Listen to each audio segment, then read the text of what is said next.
Muy buenos días, es un gusto realmente estar aquí en esta linda ciudad de provincia, muy hermana de Neuquén también, provincia a las cuales he visitado en diferentes oportunidades, especialmente haciendo turismo, ¿no?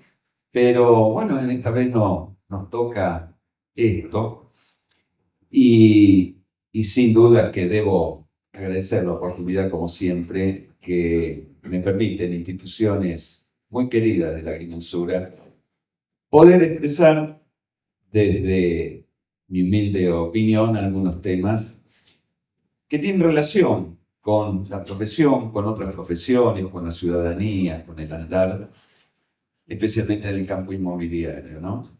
Y, y ese agradecimiento, lógicamente, al Consejo Profesional de Agrimensura de Río Negro, que, bueno, han tomado una excelente decisión en tener una colegiación independiente que, como todo consejo, todo colegio, como se llama en diferentes provincias, que son de ley, tienen un rol fundamental, que por ahí la sociedad o hasta los propios profesionales no la tienen en claro, ¿no? El consejo profesional reemplaza al gobierno en el control del correcto ejercicio de las profesiones defendiendo a la ciudadanía.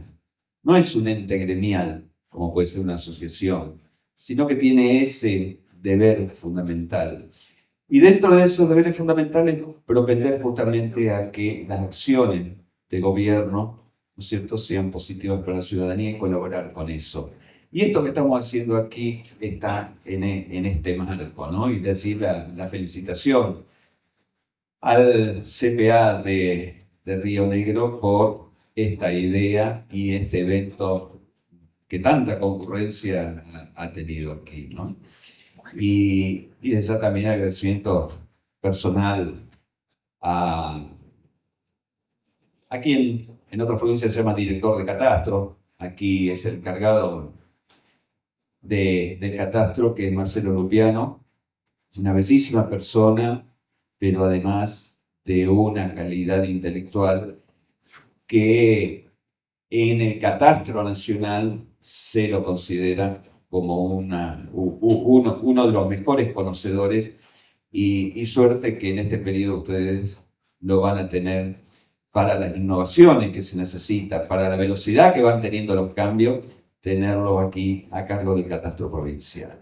Así que, y especialmente gracias, bueno, a todos ustedes que están aquí, mis opiniones, yo soy miembro de la Academia Nacional de Agrimensura, siempre lo digo, las opiniones que verto aquí no son de la academia, aunque algunas sí, están escritas en alguno de los slides, pero las opiniones son propias, ¿no es cierto? Y es mi lectura de la realidad, que tal vez algunas de ellas sean la verdad y algunas otras discutibles. Hay un hecho fundamental en la República Argentina. Ay, me equivoqué de... No, se me metió un slide. No, hay un hecho fundamental en la República Argentina que sucedió en el 2007, que es la sanción de la Ley Nacional de Catastro.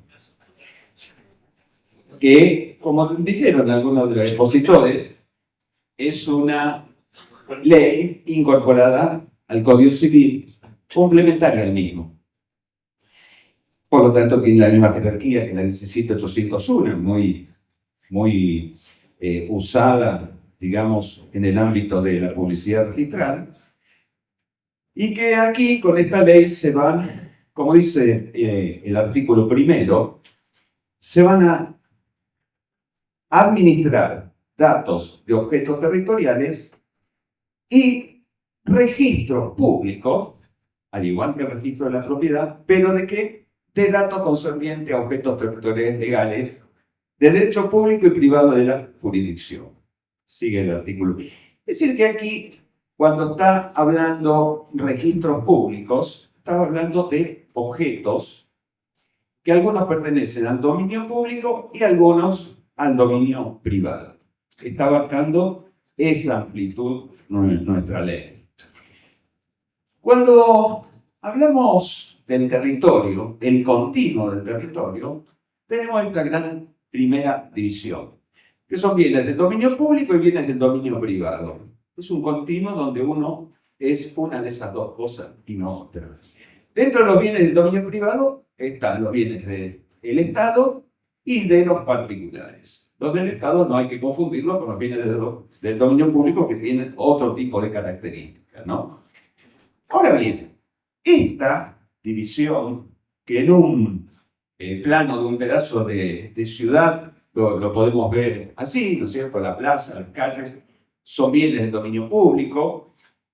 Luego tenemos las manzanas, que son porciones de territorio rodeadas por calles, que esas manzanas podemos encontrar inmuebles del dominio privado, que es lo que ahí está pintado en rojo, y lo que está en amarillo son bienes del dominio privado del Estado. O sea, de los particulares lo rojo, lo amarillo, bienes privados del Estado. Independientemente que cuando está funcionando como municipalidad, se lo considera como bien del dominio público. Pero si mañana cambia el edificio municipal, se va a la otra manzana, eso no hay que hacer ningún acto para, por ejemplo, enajenarlo o darle algún otro destino de bien privado, ¿cierto? Disponerlo. En cambio, si uno quisiera hacer un plan de vivienda en el pedazo de la plaza, algo bastante común a veces en algunas jurisdicciones que se hacen, en un espacio verde hay que desafectarlo primero al dominio público para luego poder disponerlo, ¿no? Esta es la división, pero aparece aquí un hecho importante, que es el artículo 18 del Código Civil, que viene en consonancia con el 75 de la Constitución Nacional, que aparecen los derechos de las comunidades indígenas. Y dice este artículo que las comunidades indígenas reconocidas tienen derecho a la posesión y propiedad comunitaria de las tierras que tradicionalmente ocupan y de aquellas otras aptas y suficientes para el desarrollo humano según lo establece la ley. Aquí resulta que este Código Civil y Comercial que tenemos vigente desde el 2015, a diferencia del de Vélez Arfield, en 1871, que fue elaborado por un grupo de juristas muy reducido y fue aprobado a libro cerrado por el Congreso de la Nación, este proyecto de Código Civil y Comercial y modificación fue elaborado por equipos de decenas de juristas, convocados por el Ejecutivo. El Ejecutivo lo manda al Congreso de la Nación. El Congreso de la Nación lo que hace es una comisión especial y audiencias públicas que durante 2 años recorrieron todo el país para buscar aportes a ese proyecto que había mandado el Ejecutivo. Yo participé en uno en representación del Colegio de Agrimensores de la provincia de Santa Fe, cuando se hizo, teníamos 10 minutos cada uno para exponer. Y me llamó la atención que 2 o 3 entidades representantes de comunidades indígenas dijeran: nosotros no queremos que nuestra relación con el territorio sea un derecho real. ¿Por qué? Porque el Ejecutivo había enviado 15 derechos reales. Uno de ellos era ese. Se podía seguir por internet las audiencias en diferentes provincias, vi cuando se dio en Tucumán, y también pasaba lo mismo. Bueno, en definitiva, de los 15 derechos reales que mandó el Ejecutivo, fueron 14, porque se sacó este derecho real de las comunidades indígenas. Y quedó con este artículo, con el 18. Y por eso, nosotros por ahí, que antes teníamos un continuo, estoy en propiedad pública, propiedad privada, ahora me corro y puedo llegar a estar en una propiedad comunitaria indígena. Entonces, el concepto de cómo se divide el territorio, debemos, profesionalmente, cuando miramos esto, hacemos una lectura, pensarlo de esta manera: bienes del dominio público, Bienes del dominio privado, del Estado y de los particulares, y bienes de las comunidades indígenas. Ahora bien, de acuerdo a la Ley Nacional de Catastro, esta complementaria al Código, los bienes públicos es un objeto territorial legal. Los bienes privados, sean del Estado o particulares, también son objetos territoriales legales. Y los bienes de la comunidad indígena también son objetos territoriales legales. Todos estos objetos territoriales legales tienen que registrarse en el catastro conforme a la 26.209. En el registro de la propiedad solo se registran los bienes, los derechos o los documentos portadores de derecho de los bienes privados, no de los demás. Por lo tanto, fíjense, tamaño de responsabilidad que le ha dado la ley al catastro en la República Argentina, que recién han empezado a transitar en la aplicación de esta ley. Entonces, como decía, la 26.209 articula aspectos de derecho civil y de derecho administrativo. Los catastros tienen muchas actividades que no fueron delegadas en la Nación. Muchísimas de ellas relacionadas a los temas tributarios y a lo del ordenamiento territorial. Pero aquellas que pertenecen a la órbita de la Nación, lo civil, ¿no es cierto?, está relacionada con los derechos reales. Y es aquí donde vamos a entrar en el tema de esta charlita. El derecho real, bueno, está definido en el 1882, es un poder que uno tiene directamente sobre el objeto. No hay nada que se interponga. Esa relación la da la ley. No puede haber un convenio entre partes que modifique esa relación, tal cual es la estructura que está dada por la ley. Es decir, que aquí estamos viendo tres componentes: una persona que es titular del derecho, el derecho mismo y el objeto. Y acá lo que vamos a hablar en esta exposición es del objeto. De esos tres elementos hablaremos del objeto. Objeto que está también definido en el 1883, donde dice que el derecho real se ejerce sobre la totalidad de una parte material de la cosa que constituye su objeto, por toda una parte indivisible, y también abre la posibilidad de que el objeto también pueda consistir en un bien taxativamente señalado por la ley. Los 14 derechos reales son esos, en general todos se ejercen por la posesión, salvo la hipoteca y las servidumbres. Alguna discusión sobre las servidumbres hay en este sentido. Y tienen esa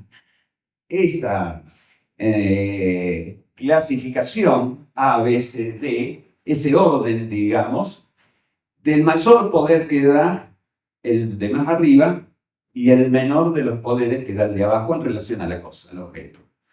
¿No es cierto? Por ejemplo, uno dice, el dominio es el mayor de los poderes que se tienen sobre la cosa. Soy dueño de la cosa. Hago lo que quiero con la cosa. Obviamente que tiene sus limitancias, ¿no es cierto?, para no producir efectos negativos en la comunidad. Pero soy el dueño total de la cosa. El condominio ya lo estoy compartiendo con otros. O sea, es un poder también entre dos. O sea, no tengo todo el poder, lo tengo compartido con otros. En la propiedad horizontal, sí, dentro del departamento soy dueño. Pero comparto con otros, ¿no es cierto?, los bienes comunes, y tengo un reglamento. Cuando tengo el ejerzo dominio, yo puedo hacer entrar a un albañil a las 6 de la mañana a hacer una obra si no molesto al vecino. Pero en una propiedad horizontal, por ahí el reglamento me lo prohíbe directamente, ¿no? Después de las 8 de lunes a viernes. Entonces me tengo que ajustar. Ya el poder va disminuyendo. Así seguimos en la servidumbre. Yo solo tengo para el objeto de la servidumbre ese poder. Esta es la relación de poder que tiene este orden que dan los derechos reales en el Código Civil. En el 1887. En esta charla nos vamos a referir al derecho real de dominio, aunque es muy interesante transitar otros objetos de derechos reales, y en alguna oportunidad también la tengamos, de hablar, por ejemplo, del nuevo derecho real de superficie, totalmente, yo digo, la vedette incomprendida porque era la novedad en el Código Civil y Comercial, nadie la ha usado y tiene potenciales de uso importantes y que, bueno, tarde o temprano se va a lograr porque este derecho en el mundo hace centenas de años que está en funcionamiento y acá es nuevito en 2015, ¿no es cierto? No, Vélez Arfield no lo había permitido. Pero vamos a centrarnos en el derecho real de dominio y en el objeto, como digo. No en el derecho, sino en el objeto. El 1945 nos dice de alguna manera cómo es ese objeto.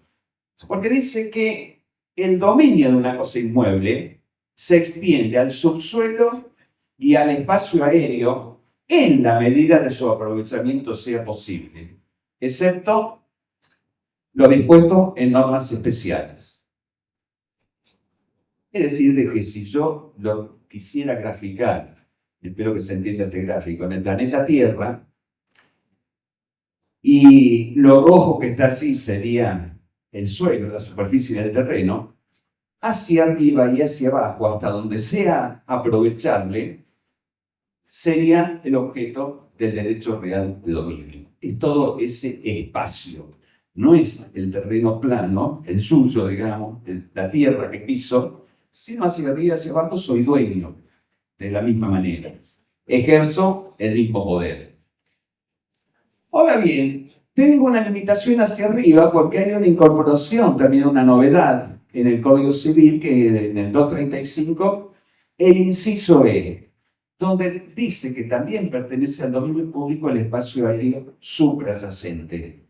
Adyacente es lo pegado, lo suprayacente es más allá, ¿cierto? Es decir, que cuando el Estado defina a qué altura en diferentes lugares comienza este dominio de espacio aéreo, entonces allí ya, por más que sea aprovechable, si yo pudiera seguir edificando, pero me paso de la altura que defina el Estado, entonces es como si estuviera edificando en la calle. Estoy edificando en el dominio público, no lo podría hacer. Y por lo tanto el gráfico debería resumirse de esta manera. El aprovechamiento posible, pero como límite el espacio aéreo suprayacente. Hacia abajo no tendríamos limitación por el momento en el Código Civil desde el punto de vista jurídico. En resumen, el objeto en el cual uno puede ejercer el derecho real de dominio tiene esa forma. Es un conjunto de materia en estado líquido, sólido y gaseoso. En diferente profundidad tengo diferente composición. Todo es materia. Porque por ahí se piensa que la materia es solo lo sólido. No. Lo gaseoso también es materia y lo líquido también. Todo ese conjunto de materia en ese volumen que la ley lo limita de esa manera como vimos recién, es el objeto del derecho real de dominio. Ahora bien, eso es tridimensional. ¿Cómo se lo representa? Bueno, en la propia ley lo dice en el artículo 4. Ese objeto que es espacial pasa a ser plano porque dice que a los efectos de esta ley denomínase parcela. Le da nombre inclusive a la representación, lo llama parcela. A la representación de la cosa inmueble de extensión territorial continua, no puede haber una parcela, pasa una casa en el medio y la misma parcela sigue en otro lugar. O un río en el medio y la parcela sigue. Ya son dos parcelas de acuerdo a la continuidad que está expresada aquí en la ley. Delindado por una poligonal de límites correspondiente a uno o más títulos jurídicos. Bueno, aquí se está hablando del dominio o del condominio, ¿no es cierto? Dueño de uno o varios. O a una posesión ejercida, y aquí en mi lectura personal, cuando se está refiriendo que la parcela también está relacionada a una posesión ejercida, está hablando aquí de esa posesión en la cual el titular todavía no tiene título, pero que ya es titular. No el que hace un año que estoy poseyendo y por más que tenga que hacer una mensura para en el futuro hacer el juicio. No, estamos hablando ya de un inmueble poseído por más de 20 años, en en la cual no tengo obligación de generar título. El propio código lo expresa, ¿no es cierto? La relación de poder no me obliga a que, pero ya no tengo el poder. El hecho de haber estado con...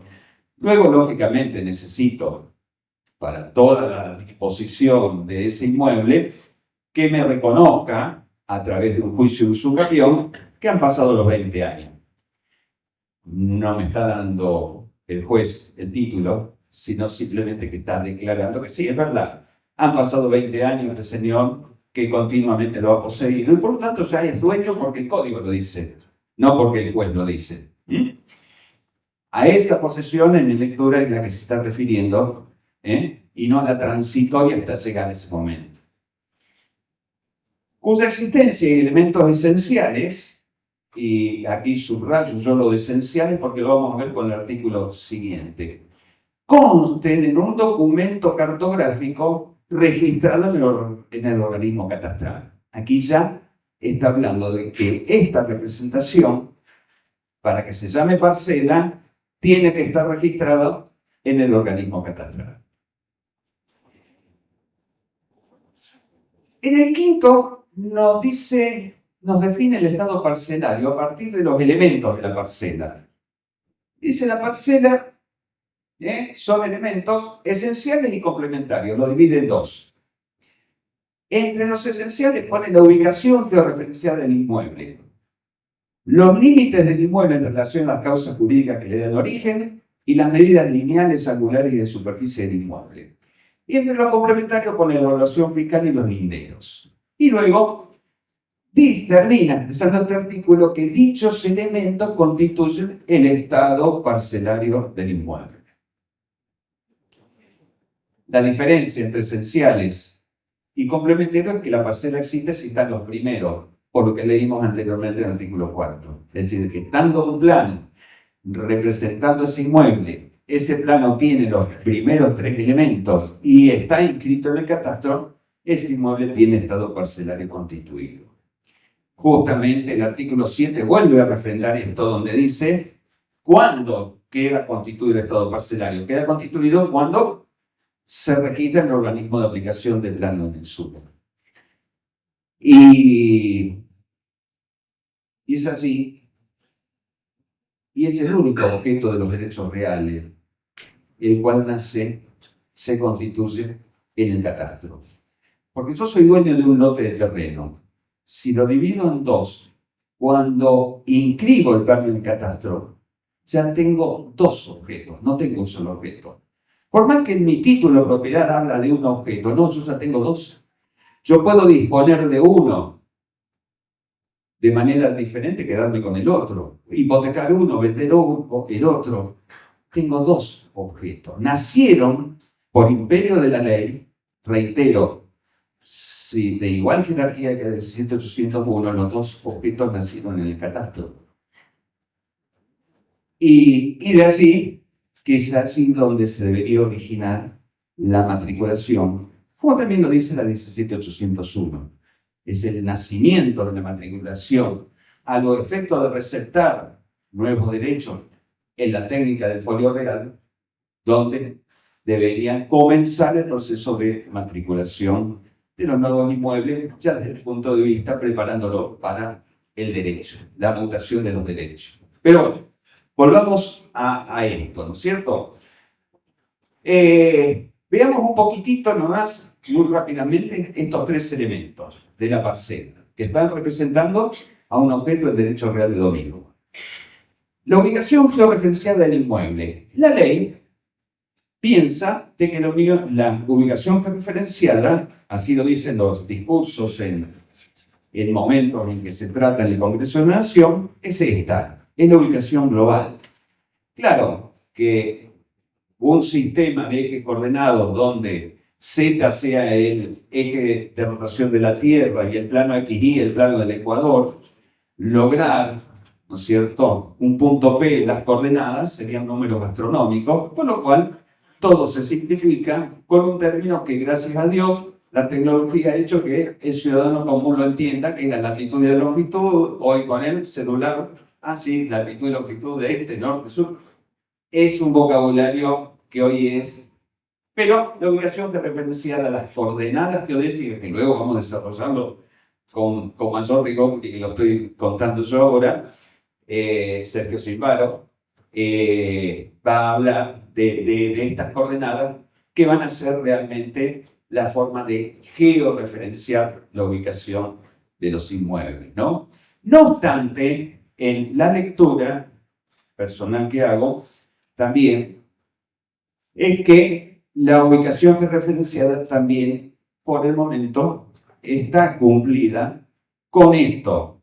Un título que diga, un lote en la calle Unión, entre López y Salta, a los 30 metros de López, hacia el oeste y mide 10 por 20, está ubicada. Claro, que es una ubicación relativa, y por eso en esa ubicación relativa pierde la solidez de la georreferenciación global, porque mañana el intendente, la calle López, en lugar de 15 metros, la lleva 20 de ancho, se materializa, y el título va a seguir diciendo que está a los 30 metros, pero no, está a los 27,50 ahora. Cuestión que el agrimensor, cuando hace un trabajo, lo detecta eso y lo ubica correctamente, pero ha cambiado.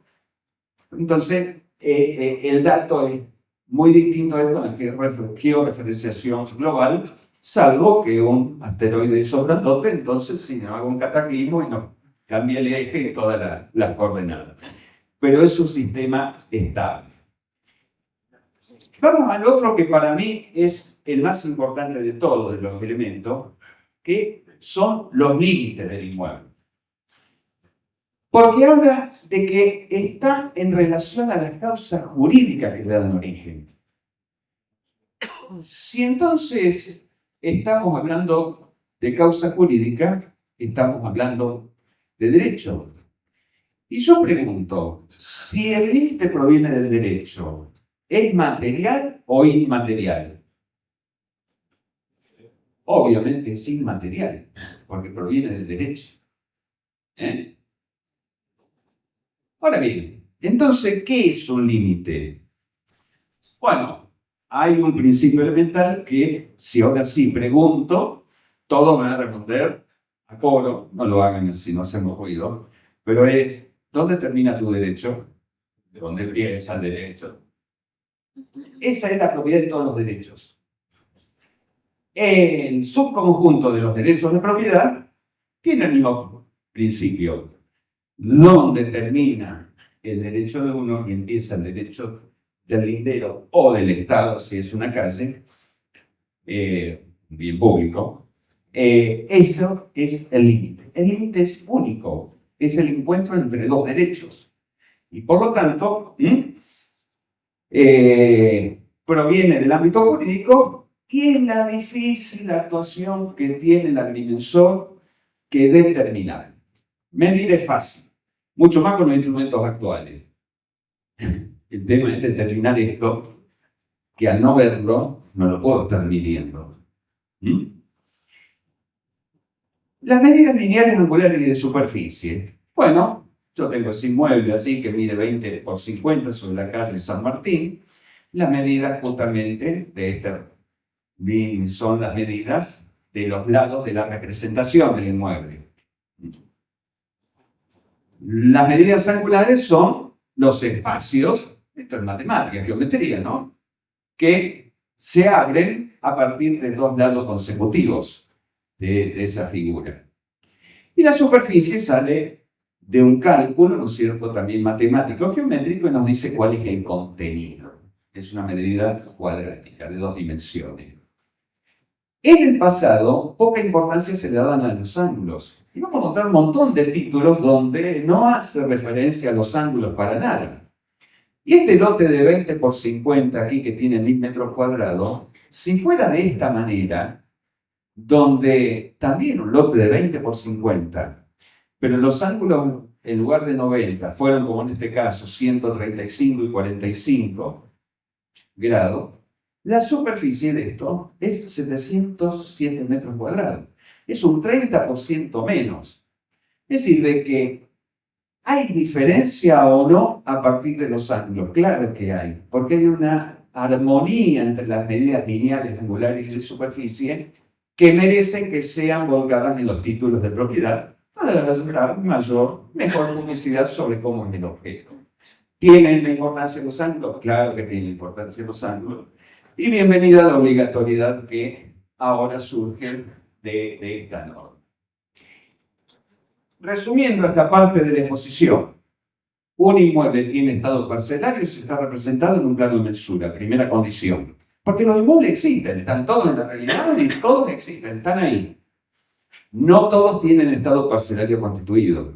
Solo tienen estado parcelario constituido aquellos que están representados en un plano de mensura, que ese plano está registrado en el catastro y que ese plano además contenga los elementos esenciales del estado parcelario. En Santa Fe sucede que hay planos inscritos en el catastro que no tienen los ángulos. Ese inmueble no tiene estado parcelario. O que no tiene un arranque y una esquina. A las esquinas está ubicada, ese inmueble no tiene estado parcelario constituido. El estado parcelario tiene que tener los tres elementos esenciales, al menos. Entonces decimos, sí, ese inmueble tiene estado parcelario. Entonces un plano antiguo, ¿tiene estado parcelario? Sí, tiene estado parcelario. Le da, sí, tiene, si cumple estas condiciones, para la ley nacional. Creo que las provincias deben aceptar esta cuestión, ¿no? La obligación referencial de los límites, bueno, son los tres elementos que recién. Y además el artículo 8 de la ley nos dice, de esto se va a referir el académico Jorge Soria también, bastante, que no puede ser transferido si no tiene estado parcelario constituido o verificado. El artículo 7 dice cómo se determinan los estados parcelarios. Dice que la determinación de los estados parcelarios se realizará mediante actos de levantamiento parcelario, consistente en actos de mensura, ejecutados y autorizados por profesionales con incumbencia en la quimensura, quienes asumirán la responsabilidad profesional por la documentación suscrita, de acuerdo a lo dispuesto en la presente ley y en la forma y condiciones que establezcan las legislaciones locales. Atención con esto, colegas, que hay muchos acá. Esto queda clarísimo. Aida, que es normal que de Carlucci, una vez tuve la oportunidad de charlar con ella de casualidad en un viaje que la tuve que llevar porque el avión se retrasó, iba a dar una conferencia en Santa Fe, yo estaba en Rosario, me llaman de Santa Fe, ¿podés ir a buscarla a Aida al aeropuerto? Aida, que es normal de Carlucci, que una de las tres miembros, digamos, de cabeza de la comisión redactora, ¿no? Y en el cual, bueno, brillante, es una señora espectacular, como la claridad que tiene los conceptos y es digno de escucharla, es espectacular. Y me dice, ojo, ustedes los agrimensores, que ahora, con esta ley nacional de catastro, no hay duda, un juez, pero sí tiene responsable. Y entonces tengan atención, porque catastro registra, pero la responsabilidad es de ustedes. Y si el funcionario del catastro dice, no, mira, a mí me parece que esto tiene que ser así, lo peor que puede hacer un colega es decir, bueno, que salga el plano rápido, lo hago como quiere el funcionario del catastro. No, ojo con eso, porque mañana un juez ante un problema de límites que pueda haber, ¿no es cierto?, entre propiedades, lo va a llamar y usted le va a decir, no, pero mi catastro no me lo aprobaba si no hacía tal cosa. Escúcheme, ¿usted es profesional o qué es? No lee lo que dice el Código Civil Comercial en su ley complementaria. Usted es el responsable civil. Catastro lo que verifica son las formas extrínsecas de los documentos a registrar. No convalida tampoco, y por eso catastro está al margen. No va a tener problema catastro porque registró este plan. Con problema. El problema lo va a tener el colega. Y por eso, atención, colega, mucha atención, personalidad, en lo que se refiere a la relación de los documentos que se van a registrar en el catastro conforme a la Ley Nacional 26.209. Hay una definición que fue aprobada por la Academia Nacional de la Agrimensura de qué es la mensura. Y lo que dice que se hace por actos de mensura. Y dice que es una operación de agrimensura compuesta por un conjunto de actos tendientes a investigar, identificar, determinar, medir, ubicar, representar y documentar límites territoriales de objetos legales de derecho público y privado conforme a las causas jurídicas que los originan. Esto es una definición que está conforme a la Ley Nacional de Catastro y al Código Civil y Comercial. Por eso, ojo con la terminología común que tenemos, la semántica, que a veces la usamos, pero tenemos que cambiarla un poquito para ponerla en coordinación con esto. Porque yo le pregunto a un colega, ¿fuiste a medir? Sí, fui a hacer una mensura, para hacer una división. No, mensura solo. Ese es el común. No, es mensura solo. Claro, lo que está diciendo que lo que fue a hacer es una determinación de estado parcelario. Fue a hacer una mensura para determinar el estado parcelario. O fue a hacer una mensura para verificación de subsistencia del estado parcelario, porque también la ley dice que se hace por mensura. O fue hacer una mensura porque va a ser una modificación del estado parcelario. Pero la mensura es el acto, todo se hace por mensura. Entonces digo, subamos un poquito un escalón en el léxico y cuando hablamos de mensura pensemos en el acto y no en el objeto. El objeto es determinar el estado parcelario o verificar su subsistencia o modificarlo por unión o por división, ¿no? Entonces es lo que estamos haciendo. Todo lo hacemos por mensura. Tenemos que tener, a partir de lo que voy redactando, en clara la diferencia entre lo que es el estado parcelario y el estado de ocupación. El estado parcelario está relacionado a los límites jurídicos del inmueble. Lo difícil que tiene que determinar el agrimensor está acá. Porque el estado de ocupación es más fácil. Porque el alambrado está acá, la pared limítrofe, el tapial está acá, la pica está acá. Bueno, pero eso son signos indicativos de la ocupación, pero no de los límites. Ese alambrado puede estar bien en el límite, encabezado en el límite, o no, puede estar distante. Y eso es lo que tiene que descubrir el agrimensor en su actuación, hacer notar las diferencias, y Catastro debe hacer que se publiciten esas diferencias, de tal manera que el certificado catastral, quien va a adquirir una propiedad, sepa que el estado de ocupación es igual o es distinto al estado parcelario que dicen los límites de su propiedad. Bien. Por ejemplo, en este caso, si yo tengo un título que me dice que este inmueble está en la calle Unión, entre López y Salta, a los 30 de López hacia el oeste, y mide 10 por 20, y voy y mido, y encuentro el alambrado, a los 30 metros encuentro el alambrado, mido allá en el norte otro alambrado, las lucecitas son signos de alambrado, digamos, ¿no? En cartografía. Y mido 10 metros y encuentro el tapial con el vecino, y mido los otros 10 metros sobre el alambrado. Acá podemos decir de que el estado parcelario coincide con el estado de ocupación. Pero si tengo esta otra situación, porque cuando voy y mido me encuentro que el tapial está en los 9 metros, y puedo ocupar solo 9 por 20, o sea, 180 metros cuadrados en lugar de los 10 por 20 que dice el título, pero descubro que un lindero tiene ese metro que está faltando, el estado parcelario no cambia, sigue siendo de 10 por 20. El estado de ocupación sigue de 9 por 20. ¿Es importante o no que quien va a adquirir un inmueble sepa que, por más que el título y los planos dicen 10 por 20, yo voy a poder ocupar 9 por 20? Claro que es importante. Hacen la seguridad jurídica. Lo mismo podría pasar al revés. Uy, qué lindo, qué grande. Me encuentro con 11,20. Sí, pero le está faltando 1 metro al lindero. Entonces, debe publicitarse ese exceso. También debe ser, no es un exceso, es un exceso de la ocupación, no en el estado parcelario. El estado parcelario sigue siendo 10 por 20 y así debe ser publicitado. Lo que hay que publicitar es que el estado de ocupación es más grande del estado parcelario. Tarea de catastro en el certificado catastral. Por lo tanto, el estado parcelario tiene permanencia. En cambio, el estado de ocupación es dinámico, porque es la acción del hombre que continuamente va actuando sobre los inmuebles. Entonces, ¿qué es la verificación del estado parcelario?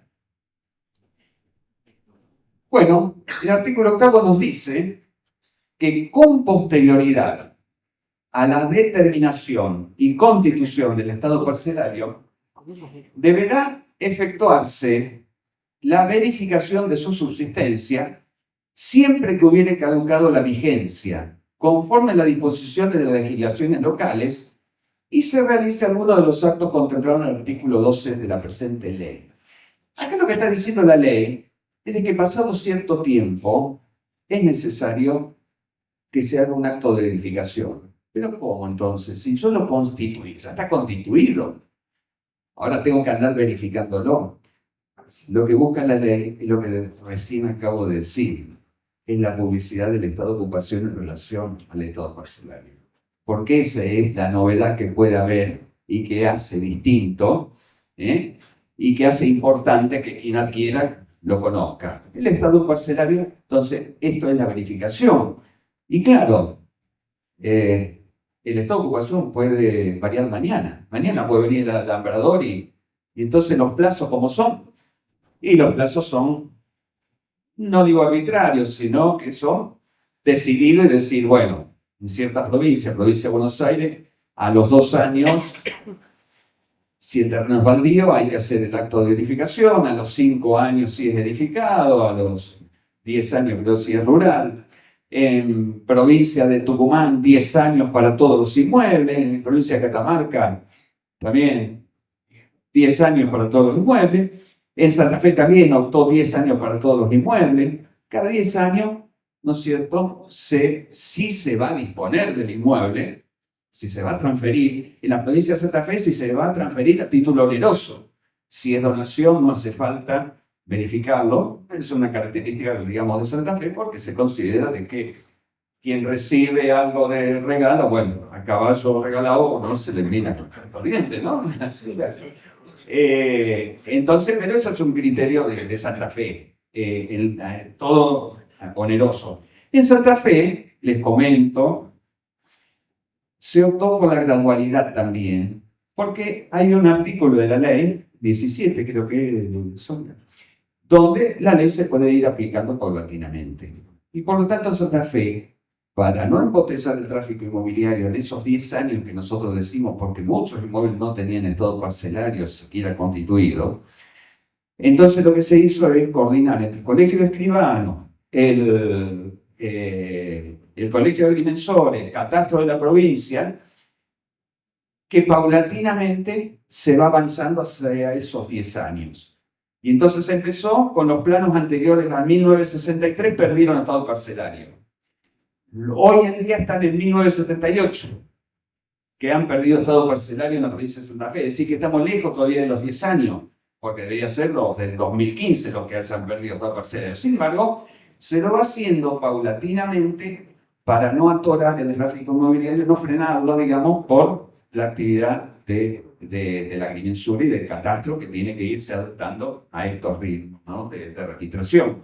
La tecnología va ayudando en todo esto y los procedimientos y procesos van a ir haciendo que sea todo más rápido. Pero hay que hacerlo, hay que comenzar en algún momento y es importante de irlo cumpliendo con la ley, porque si no, bueno, no estamos cumpliendo la ley y las consecuencias no estamos dando seguridad jurídica o estamos evitando darlo, ¿no? ¿Qué es verificar entonces? Bueno, según el diccionario de la Real Academia Española, es comprobar o examinar la verdad de algo. Eso es lo que significa verificar. Y ahora, ¿qué queremos acá en este caso? Saber cuál es la verdad del estado parcelario. ¿Y de dónde surge ese estado parcelario? Y de su determinación en un plano inscripto. Entonces, ¿cómo se realiza la verificación? Con igual método que la determinación. Esto se hace por mensura. Un profesional, si quiere hacer un estado parcelario en forma correcta, tiene que hacer la misma tarea que si fuera a hacer la determinación del estado parcelario. Tiene que comprobar todo para ver si no hubo un error en la agrimensor. No estoy de acuerdo con los límites que determinó. Atención con esto, los límites provienen del derecho, son inmateriales, entonces no puedo estar de acuerdo con él que lo determinó de esa manera y puedo disentir, no, él le erró en esto y el límite pasa por acá y no por allá. O también hay otros errores de cierre angular, de superficie, lo que decía, la armonía entre los datos puede hacer de que un inmueble, no es cierto, esté mal el plano en el cual se hizo. Entonces, ¿qué debe hacer el agrimensor en un B, en una verificación de estado parcelario? Es esto, comprobar la verdad sobre cada uno de los elementos esenciales de la parcela del plano inscripto. Que son los tres elementos esos que ya vimos, ¿no? Entonces, primero, verificar si fueron correctamente determinados los límites, lo que recién charlábamos, si estoy de acuerdo con lo que hizo el agrimensor anterior.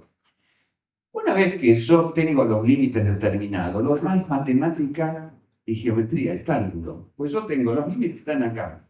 Bueno, ahora mido, después de tener determinados los límites, cuál es la representación de ese polígono cerrado, cuáles son las medidas lineales, angulares y de superficie. Lo fundamental, reitero, es determinar el límite.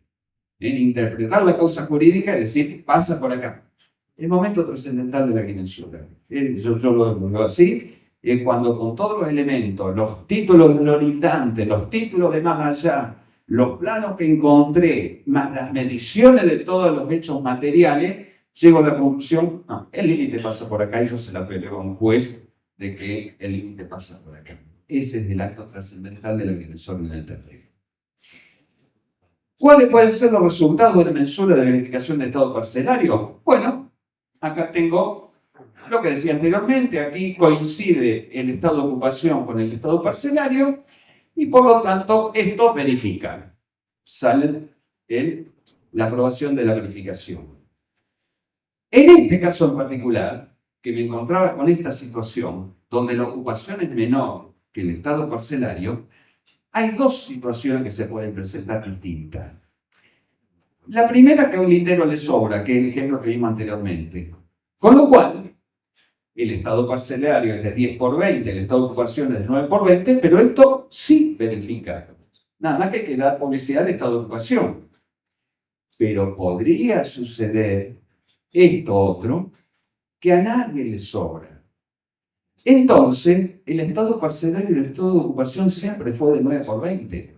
Por más que el título o el plano anterior dijera que era de 10 por 20, no, si no existen esos 10 por 20, existen 9 por 20. A nadie de ese bloque le sobra nada. Por lo tanto, esto no verifica. No verifica y por lo tanto hay que hacer un plano de nueva constitución de estado parcelario donde diga este inmueble mide 9 por 20, por más que se haya publicitado hasta ahora que era de 10 por 20. ¿Perdió terreno? No, nunca lo tuvo. ¿No es cierto? Una pregunta, ya vamos avanzando. Sí. ¿Eh? No,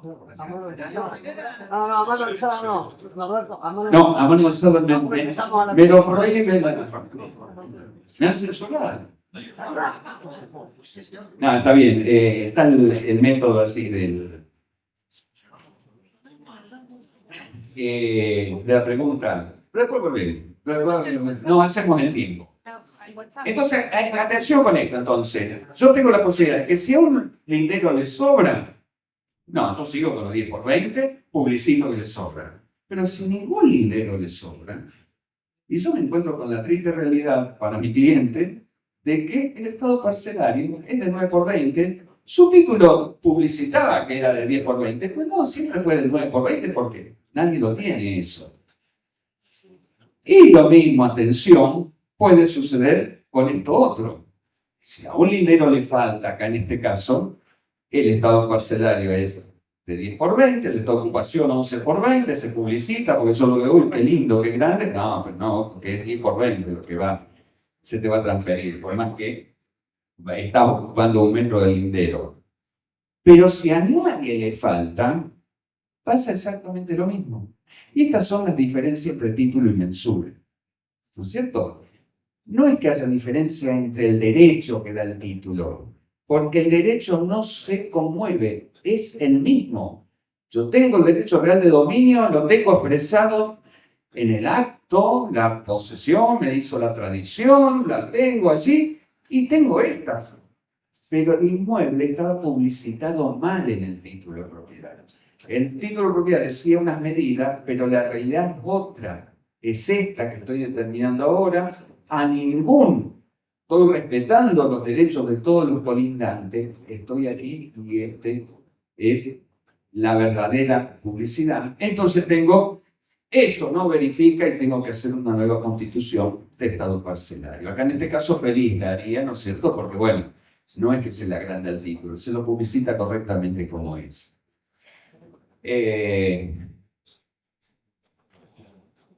Estamos hablando de esto, diferencias de dimensiones del objeto entre título y mensura. Y todo lo que estoy diciendo está avalado por este artículo, el 1914 del Código Civil y Comercial. ¿Qué dice? Presunción y fecha de extensión. Si media título, se presume que la relación de poder comienza desde la fecha del título. Esto desde cuándo soy dueño. Pero lo segundo que dice es importantísimo para esto que estoy expresando, que dice que tiene la extensión que en él se indica. Es decir, de que la dimensión, la medida, se supone que son las que dice el título. Pero esa palabra se supone, es fundamental. Presuponer, se presume, es importantísimo para dar base a lo que estoy diciendo, las diferencias que puede haber entre título y mensura. Se presume que son las del título, pero puede suceder otra cosa. Y eso es lo que hay que determinar y publicitar correctamente para la bendita seguridad jurídica. Un tema muy común es la determinación de la línea de ribera y que surjan diferencias luego de determinarse con lo que decían los títulos. Y no, es un límite entre el bien público y el bien privado. El Estado lo determina, ¿cierto? O sea, dispone donde el agrimensor lo ubica, la delimita en el terreno. Si lo hace correctamente, está simplemente definiendo el límite entre el dominio privado y el dominio público y lo debe publicitar como es la realidad. No puede. Y sí, pero yo tengo un plano, sí, pero un plano y tengo un título. No, el título no te da derecho a avanzar sobre el dominio público, ¿no es cierto? Ni un plano avanzar sobre el dominio público. Es así, las diferencias suelen ser notables aquí cuando se van prohijando la determinación de los límites de las líneas de ribera, ¿no? Los límites entre el dominio público y el dominio privado. Bueno, entonces, el acto de verificación, en general, esto fue aprobado por el Consejo Federal de Catastro también en una de sus resoluciones, consta de 3 partes. Por un lado, la verificación del estado parcelario, que, como recién dije, verifica o no verifica. Esa es una parte.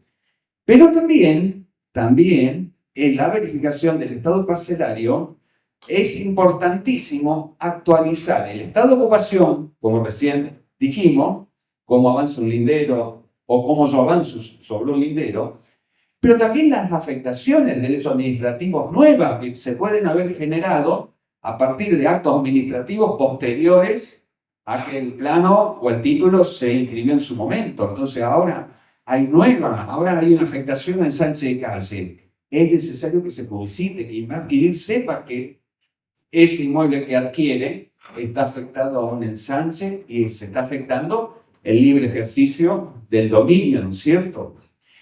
Y también otra cosa que no deja de ser importante, el relevamiento de mejoras edilicias no empadronadas, que no es solo un tema, bueno, aquí aprovecha rentas, recaudación para cobrar el impuesto. Es parte del sistema de justicia distributiva del impuesto, ¿no es cierto?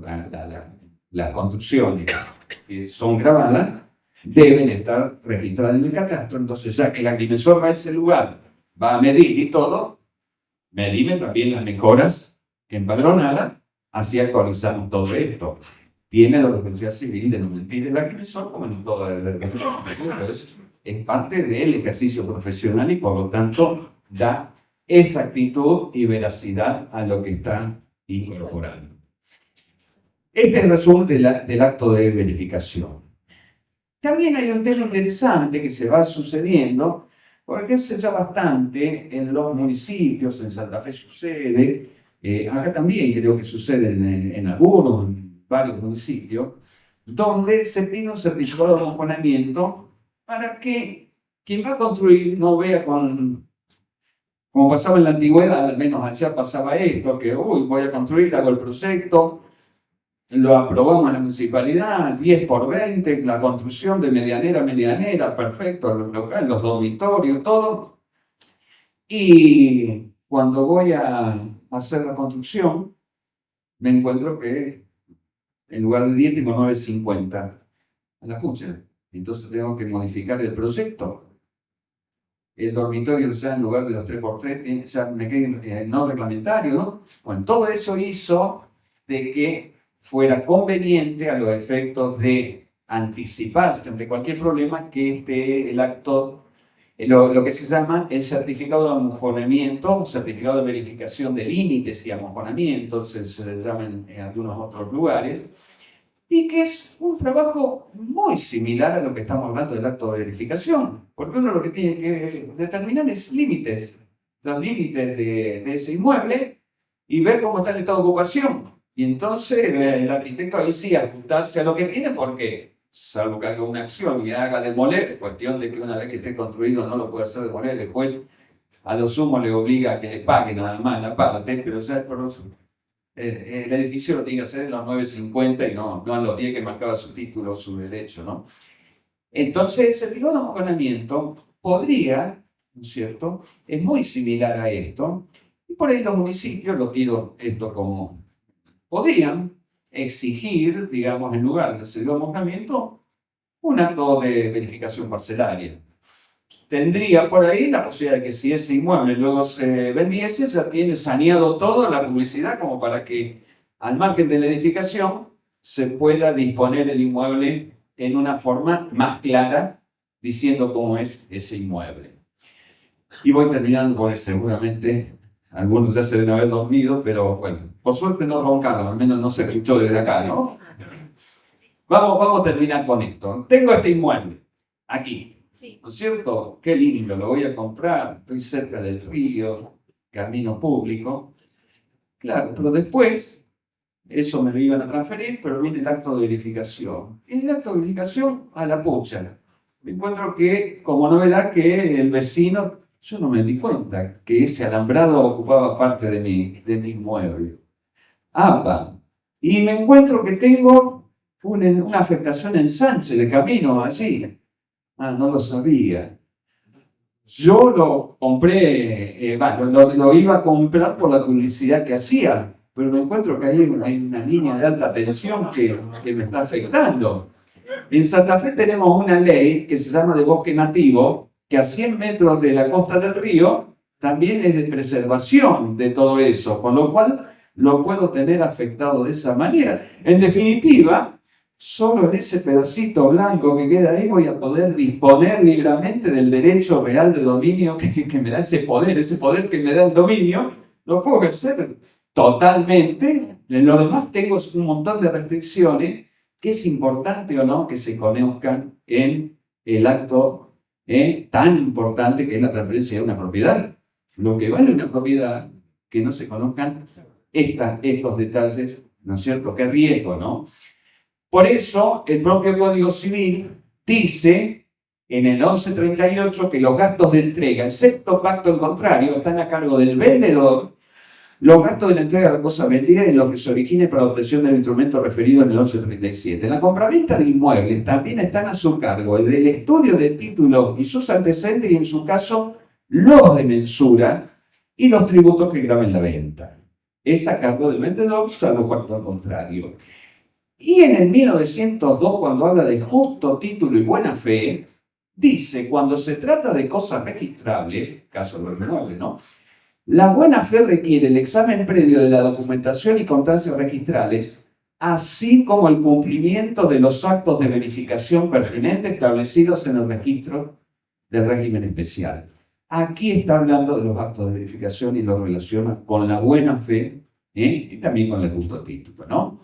son partes, esto, no me cabe duda entonces, de una protección al consumo.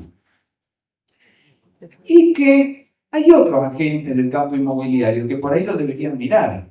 Corredores inmobiliarios marticeros que están presentes aquí. Fíjense en el delta que pueden dar ustedes, si independientemente que la ley exija de que haya un acto de verificación para cierto, ustedes piden un acto de verificación y tienen la realidad del inmueble como para ofrecer, decir, estamos garantizando de cómo es la cosa que estoy vendiendo yo. Piénsenlo, un mensajito, ¿no es cierto?, para este. Aprovechando esta oportunidad. Y por lo tanto, las últimas conclusiones. El estado parcelario se constituye, modifica y verifica la subsistencia mediante actos de mensura. La verificación de subsistencia del estado parcelario tiene como objetivo principal aportar la seguridad jurídica en el tráfico inmobiliario, dando que en forma preventiva publicita los límites jurídicos del inmueble con el estado de ocupación del mismo. La verificación de subsistencia del estado parcelario y el certificado de línea de requerimiento son tareas de idénticos alcances y objetivos. La verificación de subsistencia del estado parcelario forma parte de la normativa de protección al consumo en el rubro inmobiliario. Y yo le digo gracias y respondo ahora a todas las preguntas que tengan. Gracias.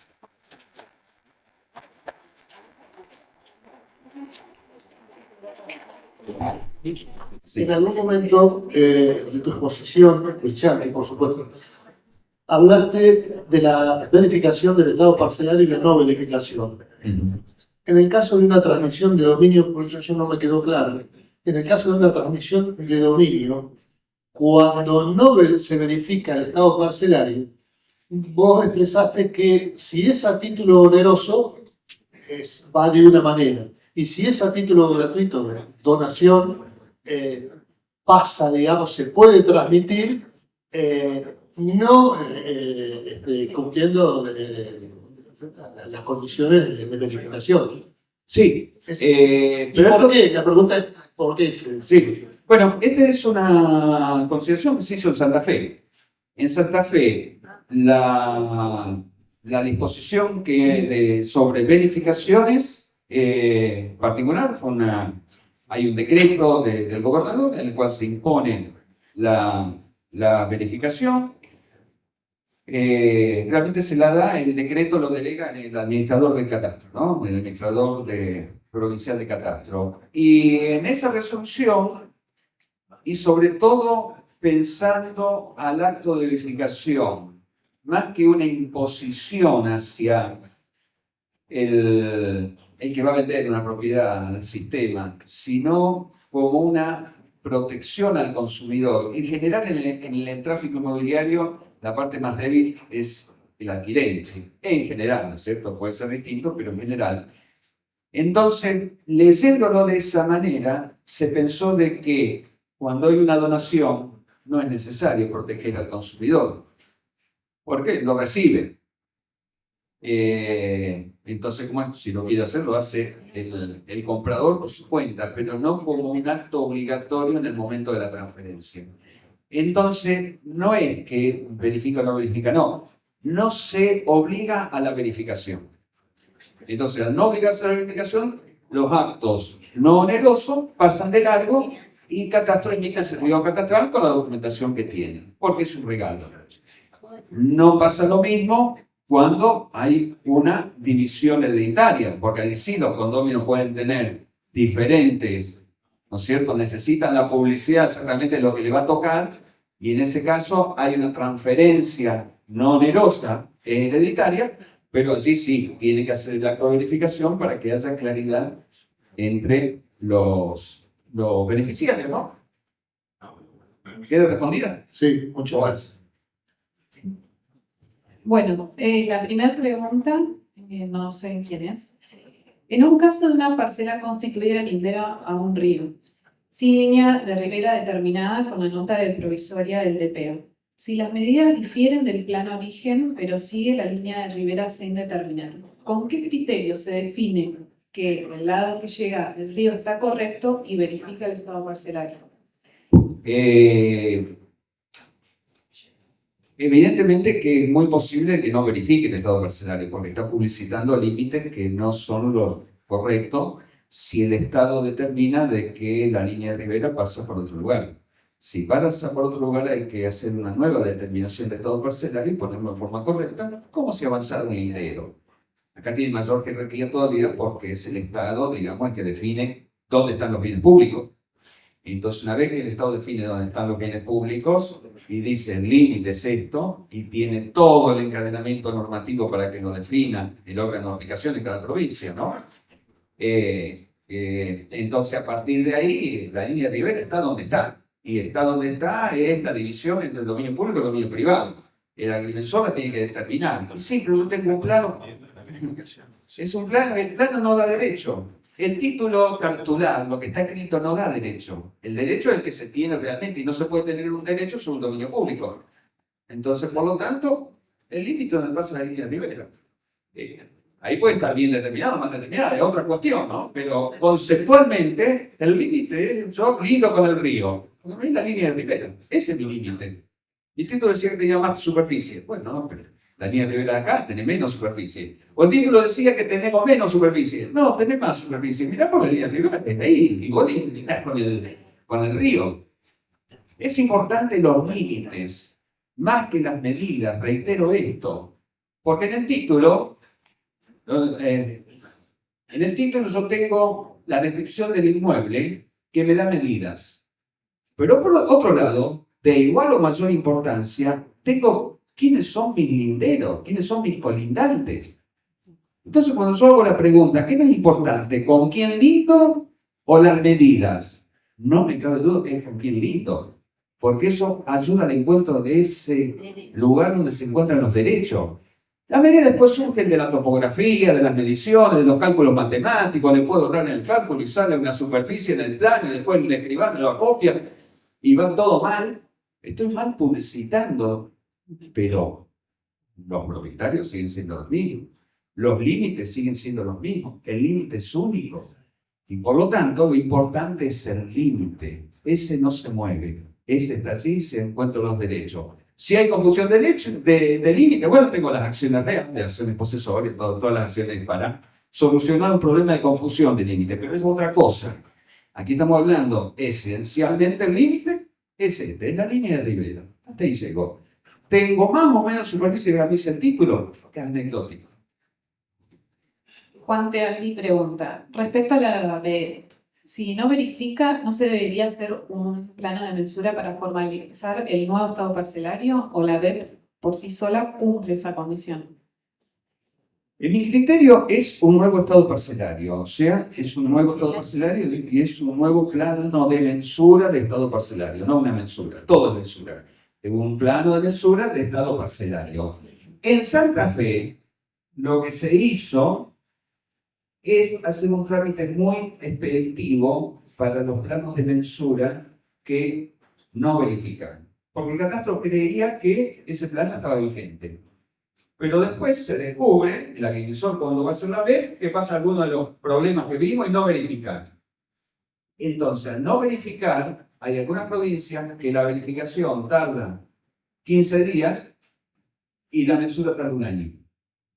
En Santa Fe tarda un mes y medio más o menos la mensura, pero la reconstitución de estado parcelario es lo que se llama en estos casos, que es una mensura especial, donde no lleva avisado de ningún ente, porque lo que está haciendo es corrigiendo algún problema, ¿no es cierto?, que tiene, así, entonces tiene un procedimiento muy rápido que tarda casi lo mismo que una verificación de estado parcelario. Un poquito más nada más, porque hay que pedir copia del título, pero en el registro ahora es en 7 días se tiene, entonces tarda 7 días más, pero en una semana se tiene, en 10 días se tiene un nuevo plano de mensura que reemplaza el anterior. No sé cómo será acá, tal vez Luciano lo puede explicar o lo dirán en el futuro, pero... Bueno, acá si no verifica, el decreto reglamentario de la ley dice que deberá corregirse en la próxima referencia. Da esa oportunidad. El decreto puede cambiarse, ¿sí?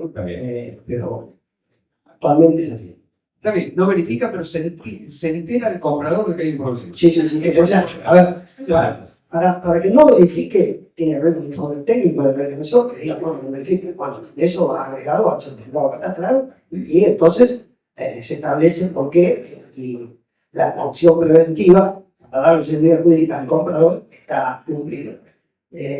La corrección puede hacerse en la oportunidad futura. Está bien. Sacrifica el saneamiento del catastro, pero está bien. Para llevarlo más adelante. El saneamiento del catastro. Adelante, sí. Cuando se determina, la pregunta le hace el agrimensor Guillermo Jacobi. Cuando se determina que el estado de ocupación no invade a los dominios linderos, sino tiene un origen remoto o sea que no invade linderos a su criterio, ¿cómo representa la situación de hecho? Con la determinación, ¿qué pasa con los parámetros del Código de Ordenamiento Urbano o Territorial? ¿Me la puede aclarar por...? Ah, sí. A ver. El tema es así. Vos haces la medición de una parcela N, ¿no es cierto? Y encontrás que de repente, en vez de tener los pocos elementos que corresponden del frente, tiene 10,50. Verificás los frentes linderos y verificás que cada uno tiene, según sus antecedentes, el frente correcto. Medís la manzana y encontrás que la manzana de golpe tiene hacia una de las esquinas un ancho menor, una distancia menor a la que corresponde. Y encontrás que esa diferencia de 50 centímetros es remota, o sea, a 4 o 5 cuadras en el loteo original. En lo que vos presentabas y lo que vos representabas, considerás que no verifica, por supuesto. Pero entonces, ¿cómo lo trasladas esto a los estados parcelarios? ¿Y cómo afecta esto después, cuando vos tenías originalmente una parcela de 11 metros de frente según el plano origen, pero ahora el código exige 12 o otro, cuando vos haces el nuevo plano y vas a hacer 10,50? A eso se refiere. Correcto. La primera pregunta.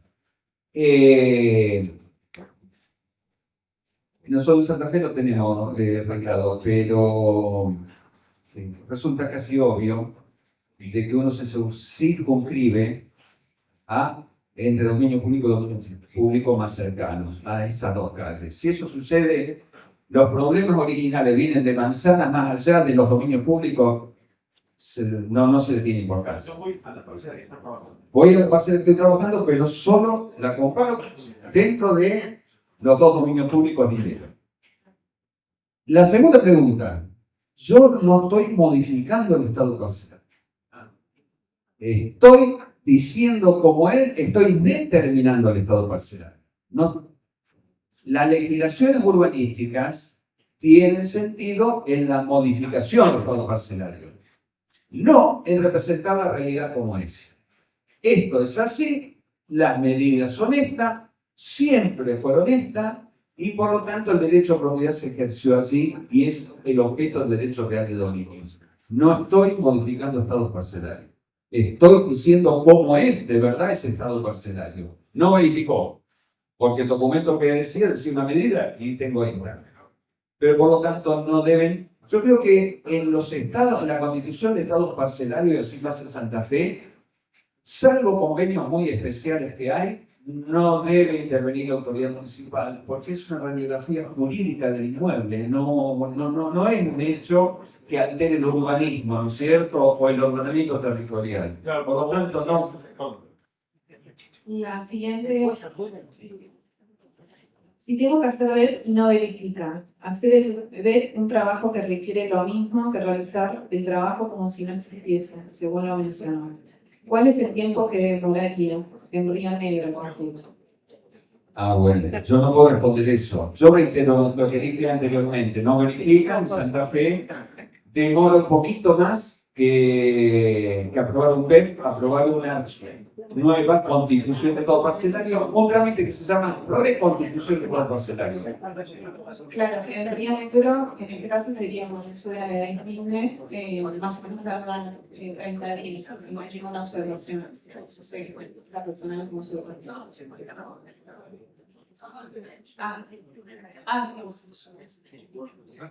Bien. No hay más preguntas. ¿No hay más preguntas? Luego. Perfecto. Muchísimas gracias. No, gracias a ustedes.